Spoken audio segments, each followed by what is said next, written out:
सप्तश्लोकी दुर्गा। शिव उवाच देवी त्वं भक्तसुलभे सर्वकार्यविधायिनी कलौ हि कार्यसिद्ध्यर्थमुपायं ब्रूहि यत्नतः। देव्युवाच शृणुदेव प्रवक्ष्यामि कलौ सर्वेष्टसाधनम् मया तवैव स्नेहेनाप्यम्बा स्तुतिः प्रकाश्यते।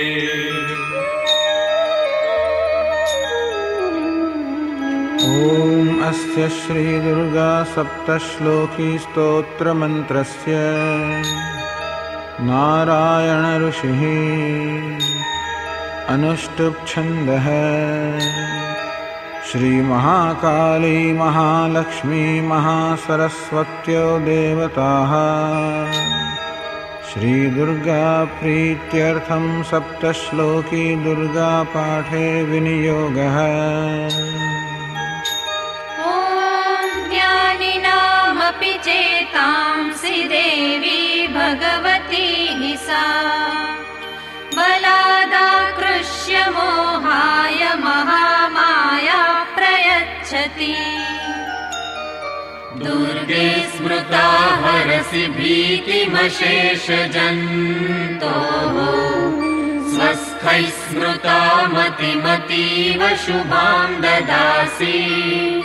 दारिद्र्यदुःखभयहारिणि का त्वदन्या सर्वोपकारकरणाय सदा द्रचित्ता। सर्वमङ्गलमाङ्गल्ये शिवे सर्वार्थसाधिके शरण्ये त्र्यम्बके गौरि नारायणि नमोऽस्तुते।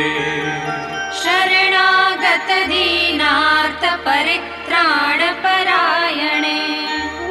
सर्वस्यार्ति हरे देवी नारायणि नमोऽस्तुते।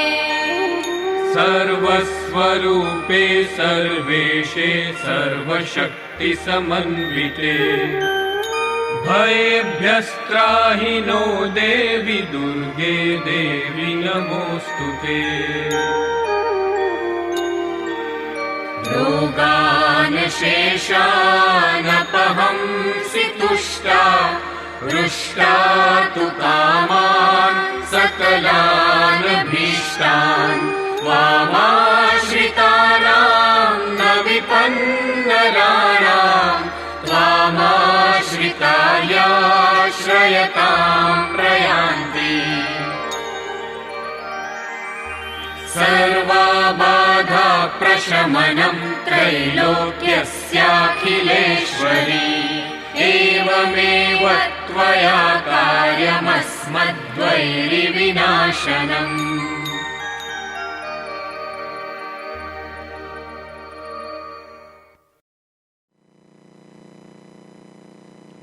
ॐ सहना भवतु सहनौ भुनक्तु सह वीर्यं करवावहै तेजस्विनावधीतमस्तु मा विद्विषावहै।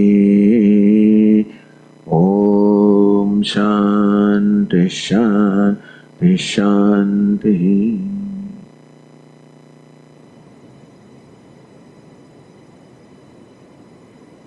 This is Swami Viditatmananda.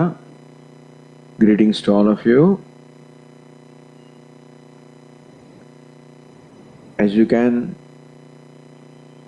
infer, I am here to communicate with you something about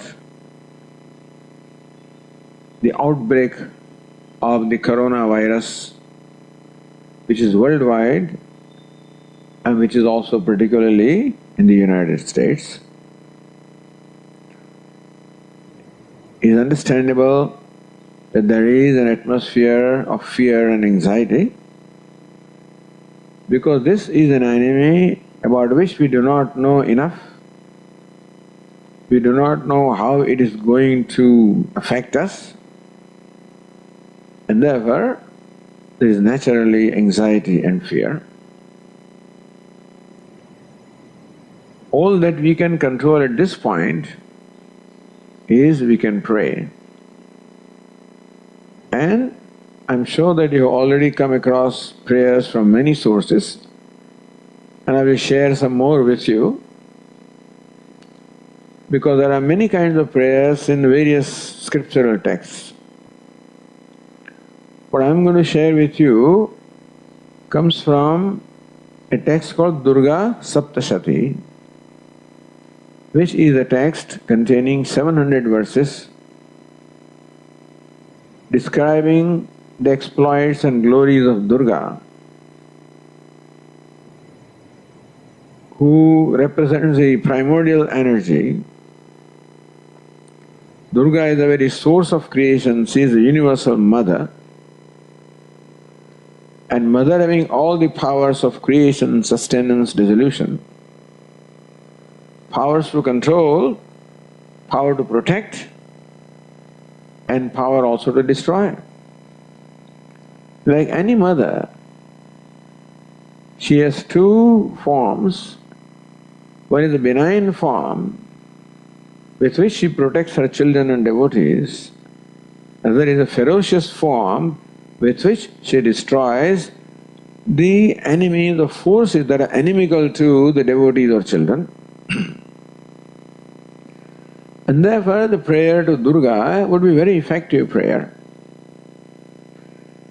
And in fact there are many verses from this Durga Saptashati which have been proven to be effective for accomplishing various purposes. So one of the important purposes is to remain free from disease or to remove the disease. So there is this verse, Rogan Asheshan Apahamsi Tushta. O Mother Goddess, O Durga, Tushta, when you are pleased, Apahamsi, you remove, Rogan Asheshan, all the diseases remove when you are pleased. Dadasi Kaman, Sakalan, Abhishtan, and you also bestow all the desirable objects when you are pleased. Tvam ashitanam navipannaranam, Tvam ashitanam naranam, all the narana, the human beings, the people who have taken refuge unto you, na bhayam nara, they have no fear. Meaning taking refuge unto you, they become free from fear. Tvam ashita shasratam prayant, in fact those who have taken refuge unto you themselves become refuge for others.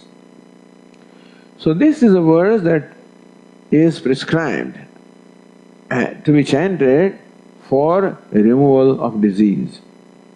I will recite that verse slowly 3 times. Rogan asheshan apahamsi tushta, dadasi kaman sakalan abhishtan, tvamashitanan nabhayam naranam, tvamashita hyashretam prayanti.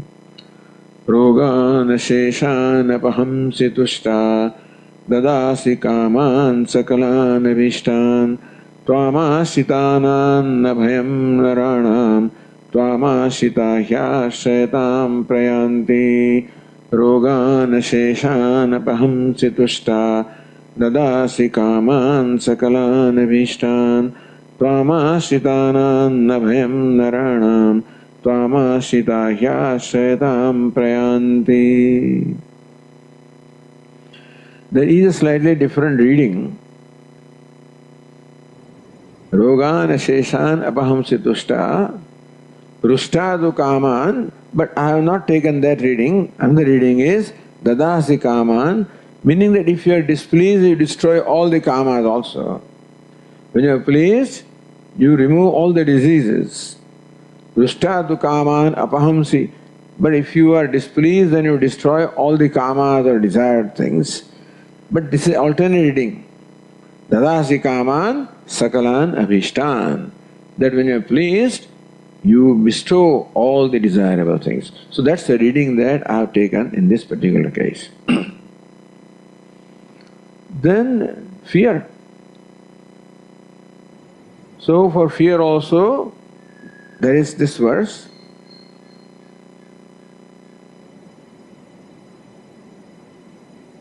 What is that verse? Let me see. Sarva Swarupe Sarveshe Sarva Shakti Samanvide. Sarva Swarupe, you are in the form of all. Sarveshe, you are the ruler, the controller of all. Sarva Shakti Samanvide, you are endowed with all the powers. So she is mightily qualified to protect. Bhayabhyastrahino Devi, O Devi, O Goddess, Naha Bhayabhyastrahi, please protect us from fear. Bhayabhyastrahino Devi, Durge Devi Namostute. O Durga, O Devi Namostute, our salutations to you. Sarva Swarupe Sarveshe Sarva Shakti Samanvide Bhayabhyastrahino Devi Durge Devi Namostute. Sarva Swarupe Sarveshe Sarva Shakti Samanvide Bhayabhyastrahino Devi Durge Devi Namostute. Sarva Swarupe Sarveshe Sarva Shakti Samanvide Bhayabhyastrahino Devi Durge Devi Namostute. And also prayer for removal of afflictions for the whole universe. Sarva Badha Prashamanam. Prashamanam, cessation of all the Sarva Badha, of all the afflictions. Cessation of all the afflictions. Trilokyasya, of all the three worlds. Cessation or removal of afflictions of all the three worlds. Akhileshwari, Akhileshwari, Akhileshwari. O Goddess, who is the ruler of the entire universe, it is please bring about the cessation of all the afflictions for all the three worlds. Evameva tvaya karyam asmad vairi vinashanam. Evame, in this manner, tvaya karyam, you should carry out asmad vairi vinashanam, destruction of our enemies. In this manner, O Devi, O Mother, it is quite proper that you bring about the destruction of our enemies and cessation of afflictions of all the three worlds. So the prayer for the well-being of all. Sarva Badha Prashamanam Trailokyasya Khileshwari Evameva Tvaya Karyam Asmad Vairi Vinashanam. Sarva Badha Prashamanam Trailokyasya Khileshwari Evameva Tvaya Karyam Asmad Vairi Vinashanam. Sarva Badha Prashamanam Trailokyasya Khileshwari Evameva Tvaya Karyam Asmad Vairi Vinashanam. There are many other prayers also. Hanuman Chalisa also is a very effective prayer. And even if you don't chant the whole Hanuman Chalisa, these two couplets that you can chant. Nasay roga haray sabapira japata nirantara hanumata vira. Nasay rog, all the diseases fly away. Haray sabapira, so all the diseases are removed. Haray sabapira, all afflictions also are removed. Japata nirantara hanumata vira. One who constantly repeats the name of Hanuman. That repetition of the name of Hanuman drives away all the diseases and all the afflictions. Sankata se Hanuman chudave mana karma vachana dhyana julave. The one who meditates upon Hanuman by mind, words and actions. Sankata se Hanuman chudave. Hanuman releases from all sankata, from all the fears and from all the afflictions. So even these two couplets, those who know Hindi and understand, this also is good. So this is what we can do, is to pray Right now everybody is self-quarantined or quarantined by law, and I'm sure that you all follow the laws. And you're all intelligent people, therefore I'm sure all precautions are taken. And now lots of time is there. And therefore all family members also can assemble keeping social distance or whatever and pray together. Each one of us also can pray individually. And these verses you can repeat as many times as you want. Simple verses, the meaning is also I've said. And so from my end also, all the prayers for the well-being of all of you, and through you also, well-being of everybody. Just as the disease spreads from one to the other, in geometrical progression exponentially, so effect of prayers also can similarly progress, geometrically or exponentially. So let us all join in these prayers to the Lord. And Durga is particularly very effective because she's mother. She's all power. And mother does both the things, destroying enemies and protecting children. Thus she has two faces. In the battlefield, she appears to be very cruel. But within herself, she is very benign and compassionate. So compassion is her nature. So even though outwardly she may appear to be destroying enemies, there is also for the well-being of the enemies also. All of this is stated in the prayers in the Durga Saptashati. And so this is one recommendation I can make, and wish you all very well. Hari Om.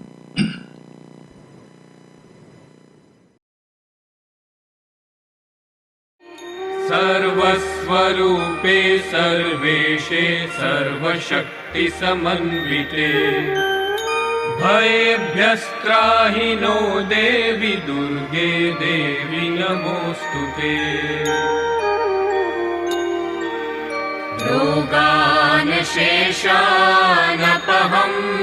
तुष्टा हृष्टा तु कामान् सकलान् भीष्टान् त्वामाश्रितानां न विपन्नराणां त्वामाश्रितायाश्रयतां प्रयान्ति सर्वाबाधा प्रशमनं त्रैलोक्यस्याखिलेश्वरी एवमेव त्वया कार्यमस्मद्वैरिविनाशनम् सर्वस्वरूपे सर्वेशे सर्वशक्ति समन्विते भयेभ्यस्त्राहि नो देवि दुर्गे देवि नमोस्तुते रोगान् शेषानपहंसि तुष्टा हृष्टा तु कामान् सकलान् भीष्टान् त्वामाश्रितानां न विपन्नराणां त्वामाश्रितायाश्रयतां प्रयान्ति सर्वाबाधा प्रशमनं त्रैलोक्यस्याखिलेश्वरी एवमेव त्वया कार्यमस्मद्वैरिविनाशनम् सर्वस्वरूपे सर्वेशे सर्वशक्ति समन्विते भयेभ्यस्त्राहि नो देवि दुर्गे देवि नमोस्तुते रोगान् शेषानपहंसि तुष्टा हृष्टा तु कामान् सकलान् भीष्टान् त्वामाश्रितानां न विपन्नराणां त्वामाश्रितायाश्रयतां प्रयान्ति सर्वाबाधा प्रशमनं त्रैलोक्यस्याखिलेश्वरी एवमेव त्वया कार्यमस्मद्वैरिविनाशनम् सर्वस्वरूपे सर्वेशे सर्वशक्तिसमन्विते भयेभ्यस्त्राहि नो देवि दुर्गे देवि नमोऽस्तुते। रोगान् शेषानपहंसि तुष्टा हृष्टा तु कामान् सकलान् भीष्टान् त्वामाश्रितानां न विपन्नराणां त्वामाश्रितायाश्रयतां प्रयान्ति। सर्वाबाधा प्रशमनं त्रैलोक्यस्याखिलेश्वरी एवमेव त्वया कार्यमस्मद्वैरिविनाशनम्। सर्वस्वरूपे सर्वेशे सर्वशक्तिसमन्विते भयेभ्यस्त्राहि नो देवि दुर्गे देवि नमोऽस्तुते। रोगान् शेषानपहंसि तुष्टा हृष्टा तु कामान् सकलान् भीष्टान् त्वामाश्रितानां न विपन्नराणां त्वामाश्रितायाश्रयतां प्रयान्ति। सर्वाबाधा प्रशमनं त्रैलोक्यस्याखिलेश्वरी एवमेव त्वया कार्यमस्मद्वैरिविनाशनम्। सर्वस्वरूपे सर्वेशे सर्वशक्तिसमन्विते भयेभ्यस्त्राहि नो देवि दुर्गे देवि नमोऽस्तुते। रोगान् शेषानपहंसि तुष्टा हृष्टा तु कामान् सकलान् भीष्टान् त्वामाश्रितानां न विपन्नराणां त्वामाश्रितायाश्रयतां प्रयान्ति। सर्वाबाधा प्रशमनं त्रैलोक्यस्याखिलेश्वरी एवमेव त्वया कार्यमस्मद्वैरिविनाशनम्। सर्वस्वरूपे सर्वेशे सर्वशक्तिसमन्विते भयेभ्यस्त्राहि नो देवि दुर्गे देवि नमोऽस्तुते। रोगान् शेषानपहंसि तुष्टा हृष्टा तु कामान् सकलान् भीष्टान् त्वामाश्रितानां न विपन्नराणां त्वामाश्रितायाश्रयतां प्रयान्ति। सर्वाबाधा प्रशमनं त्रैलोक्यस्याखिलेश्वरी एवमेव त्वया कार्यमस्मद्वैरिविनाशनम्। सर्वस्वरूपे सर्वेशे सर्वशक्तिसमन्विते भयेभ्यस्त्राहि नो देवि दुर्गे देवि नमोऽस्तुते। रोगान् शेषानपहंसि तुष्टा हृष्टा तु कामान् सकलान् भीष्टान् त्वामाश्रितानां न विपन्नराणां त्वामाश्रितायाश्रयतां प्रयान्ति। सर्वाबाधा प्रशमनं त्रैलोक्यस्याखिलेश्वरी एवमेव त्वया कार्यमस्मद्वैरिविनाशनम् सर्वस्वरूपे सर्वेशे सर्वशक्तिसमन्विते भयेभ्यस्त्राहि नो देवि दुर्गे देवि नमोऽस्तुते रोगान् शेषानपहंसि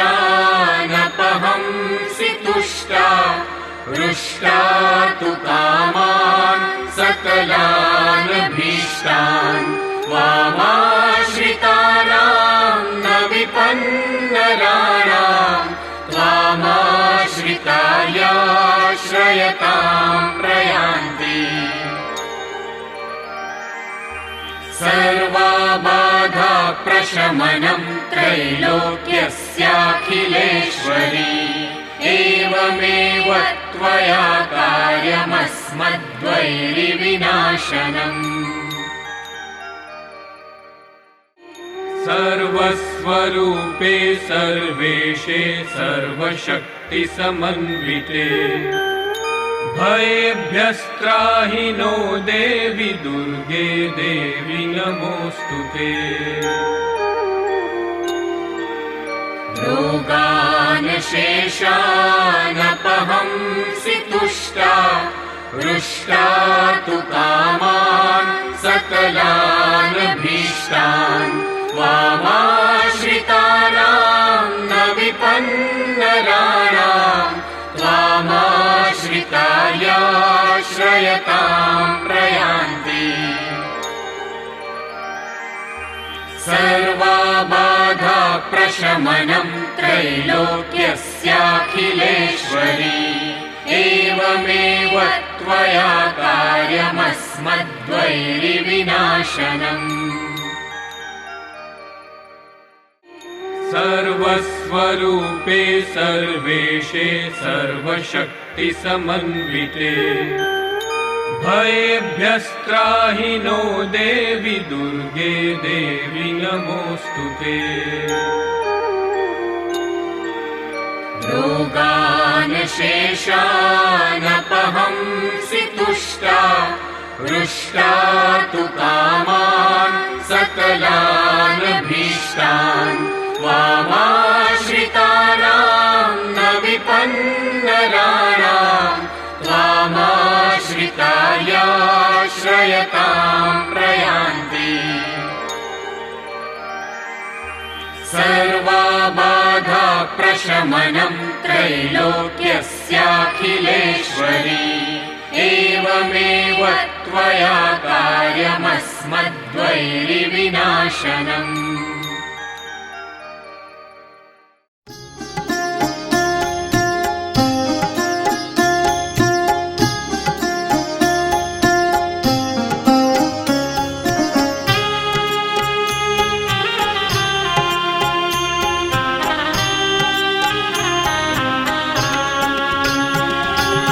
जय जगदम्बे देवी जय जगदम्बे देवी जय जगदम्बे देवी जय जगदम्बे देवी जय जगदम्बे देवी जय जगदम्बे देवी जय जगदम्बे देवी जय जगदम्बे देवी जनन मरण भयहारिणि देवी जनन मरण भयहारिणि देवी जनन मरण भयहारिणि देवी जनन मरण भयहारिणि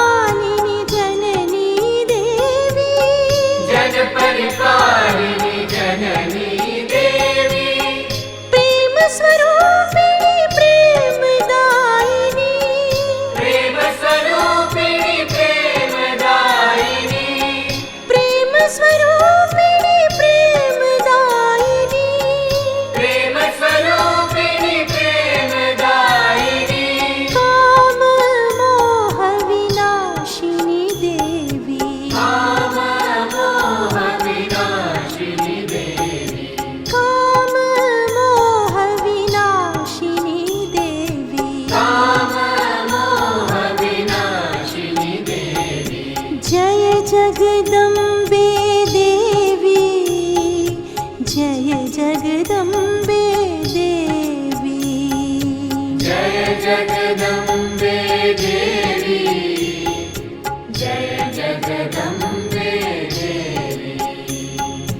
जय जगदम्बे देवी, जय जगदम्बे देवी। जय जगदम्बे देवी, जय जगदम्बे देवी। दुष्ट विनाशिनी शिष्ट पालिनी, दुष्ट विनाशिनी शिष्ट पालिनी, दुष्ट विनाशिनी शिष्ट पालिनी। दुष्ट विनाशिनी शिष्ट पालिनी, दुःख विनाशिनी जननी देवी, दुःख विनाशिनी जननी देवी, दुःख विनाशिनी जननी देवी। दुःख विनाशिनी जननी देवी। नारायणी नलिनायत नेत्रे, नारायणि नलिनायत नेत्रे, नारायणी नलिनायत नेत्रे। नारायणि नलिनायत नेत्रे।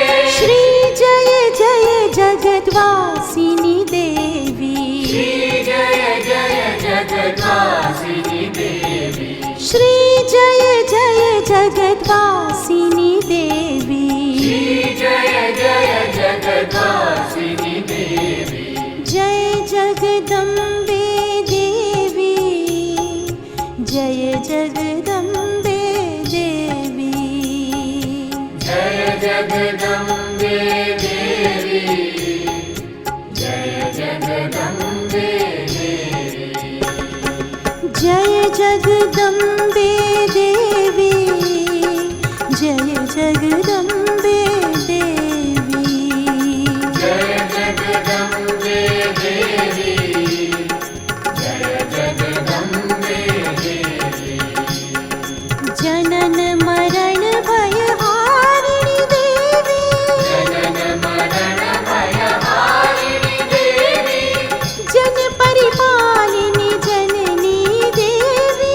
जन परिपालिनी जननी देवी, प्रेम स्वरूपिणी प्रेमदायिनी, प्रेम स्वरूपिणी प्रेमदायिनी, काम मोह विनाशिनी देवी। काम मोह विनाशिनी देवी। जय जगदम्बे देवी, जय जगदम्बे देवी। जय जगदम्बे देवी, जय जगदम्बे देवी। दुष्ट विनाशिनी शिष्ट पालिनी, दुष्ट विनाशिनी शिष्ट पालिनी, दुःख विनाशिनी जननी देवी। दुःख विनाशिनी जननी देवी। नारायणी नलिनायत नेत्रे, नारायणि नलिनायत नेत्रे। श्री जय जय जगद्वासिनी देवी। श्री जय जय जगद्वासिनी देवी। जय जगदम्बे देवी, जय जगदम्बे देवी।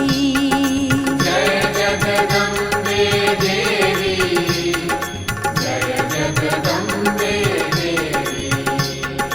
जय जगदम्बे देवी, जय जगदम्बे देवी। जय जगदम्बे देवी, जय जगदम्बे देवी। जय जगदम्बे